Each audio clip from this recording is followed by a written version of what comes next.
Welcome back to the Railroad Yard and Hubcap Hobbies. Today I want to show you all the treasures that I found at the Ponchatoula Train and Toy Show last weekend. I was there doing some selling, but I also got around to doing some buying. I ended up buying out another vendor, plus picking up several box lots of trains and toys that I'm really excited about. But if you're interested in the train show itself, check out my last video. I've got all the information on it, plus you can see all the layouts and exciting things that went on last weekend. Now, before I get back to the rest of the video, I want to share with you guys the Railroad Yard and Hubcap Hobbies eBay store. I got all sorts of great stuff, model trains of all scales, plus die-cast models, decals, and radio control vehicles. I have a link in the video description, so be sure to check it out. Let's get into this. I figured this was a good box to start with. And this isn't just any cardboard box. This is actually a car case. So one of the things I've always struggled with is bringing loose rolling stock without a box to train shows. This box offers a pretty nice way to transport things. And of course, I didn't just buy the box, but I bought all the rolling stock in here. Great Northern Burlington Route caboose. One of my favorites, of course, the Bangor and Aroostook refrigerated boxcar. This is kind of interesting. This is a Penetrax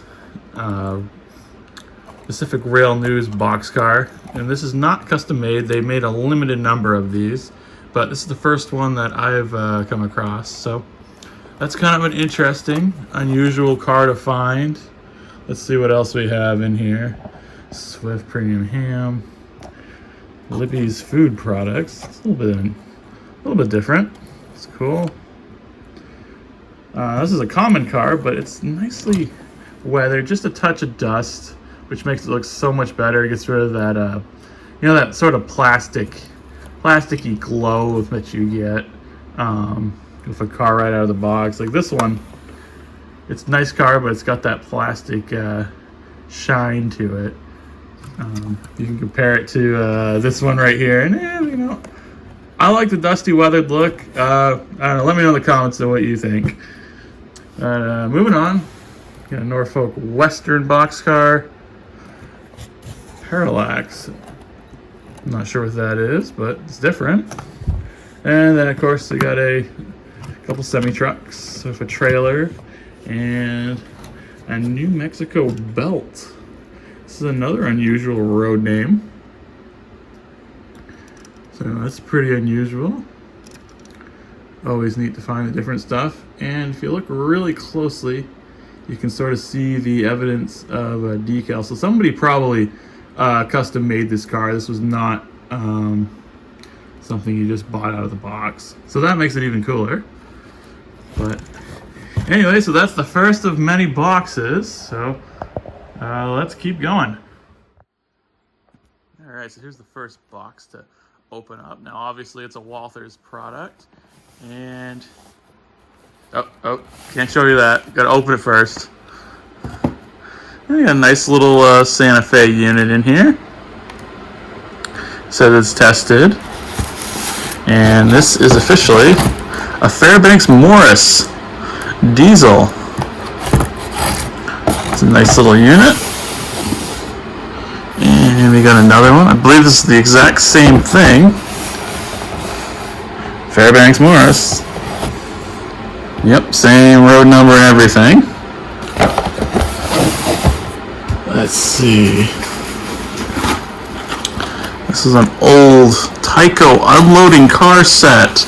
Now, I've had a bunch of these before, or at least the car, but I never seem to get one with the load and the original box. So it's not a super expensive item, but there are a lot of people out there that are super nostalgic now for the toy trains of the 70s, 80s, and they really do appreciate this stuff. So not everyone's super serious. There are some people that like the look of the 70s, 80s stuff that's just for fun. So, and speaking of that, well, this is a Virginian. Need some wheels, need some work, but again, if you have the parts, there's a project that you can work on. Maybe over the holidays, if your relatives are driving you crazy, go in the basement, fix up a train. I don't know. Got another Atlantic Coastline F unit.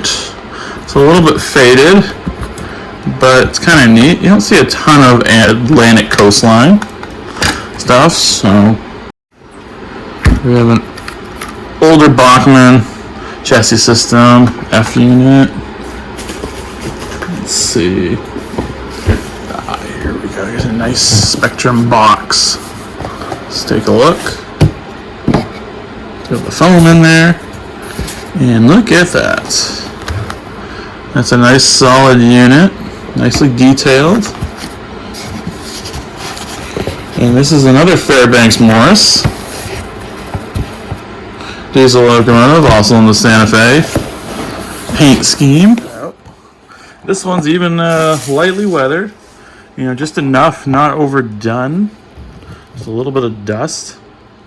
It looked like it was running through maybe the desert or a mountainous region. And this has the dual flywheel motor, which is one of the best motors out there, in my opinion. Yes, I know.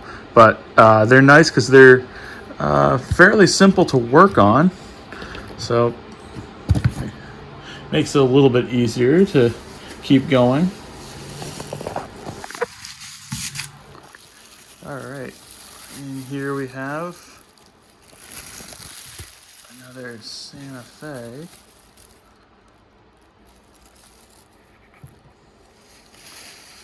This is cool. This one does not appear to be weathered, but it's got quite a few details. It's got the little beacon light on the roof, and it's got the little side flaps. I know there's a technical term for that I should know. Are they just sun visors? Anyway, there's number 1346 to go with number 1342. Let's keep rolling. We got a lot to get through. In this one we have a B unit. Doesn't appear to have a motor or any running gear, as those four holes indicate. Plus there's no electrical pickups in the wheels, but still, it's a nice B unit to have if you got a powered A unit to go with it. Down in here we have an Erie Lackawanna locomotive. And there it is. It's cool. It's got the high nose. Let's see. And this is an early Bachmann. Looks like it's in pretty good shape for its age. And I think somebody may have added the horns and extra details, but maybe not. Right. Bubble ran out. Oh, look at this. Another one that's slightly weathered. Number 2701 to go with the fleet. It's neat.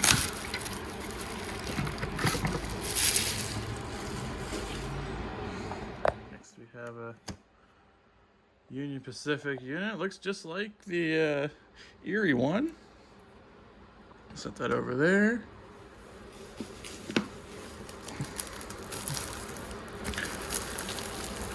Try and do this as gently as I can one-handed. In here we have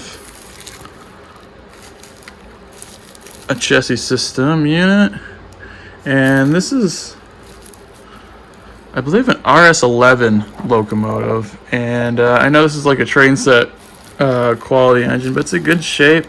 It's made by well, AHM. And did it say Yugoslavia? Yes, Yugoslavia. That's in really nice shape for its age, so that's kind of neat. Let's see.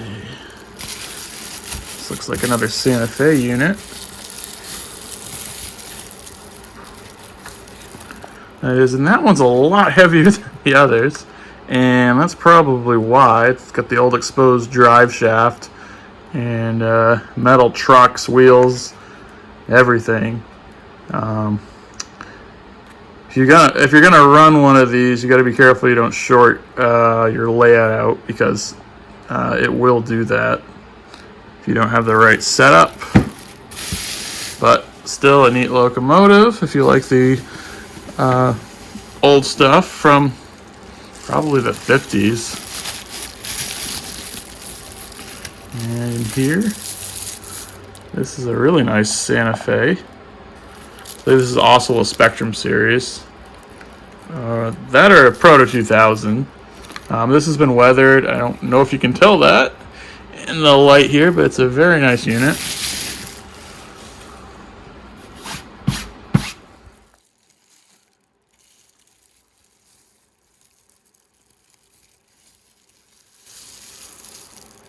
Here we got another Santa Fe unit.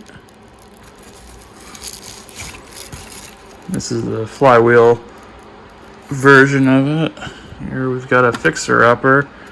I'm guessing this is a Riverosity. Yep, Riverosity from Italy, but it's Pennsylvania locomotive, like an E8, maybe an E9. They're very difficult to tell the difference between the two, but this could be another great project for somebody who's into working on Riverosity products. Here's a matching F unit. This one has seen better days, but again, it's got a nice sturdy metal chassis, so could be salvageable, I'm sure. Another nice Santa Fe unit. It's got a light dusting on it, so it is weathered. Another Santa Fe unit. This triple axle one. This is another dummy unit, no motor, free rolling trucks, so it is non-powered. We have a blacked out F unit. It's another early one with the metal chassis underneath.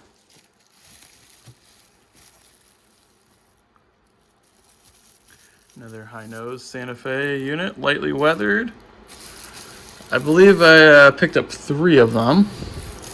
So you could run them all as a consist, which is always neat. This is another Santa Fe in the war bonnet paint scheme, but it's an early rubber band drive one. Not sure if this one still has its motor intact, but it's definitely an early one. And here's the first thing that is an HO. This is an S-gauge American Flyer hand pump car. American Flyer. I'll turn this right side up. New Haven, Connecticut, USA. That's kind of cool. No idea if it still works, but it's kind of neat.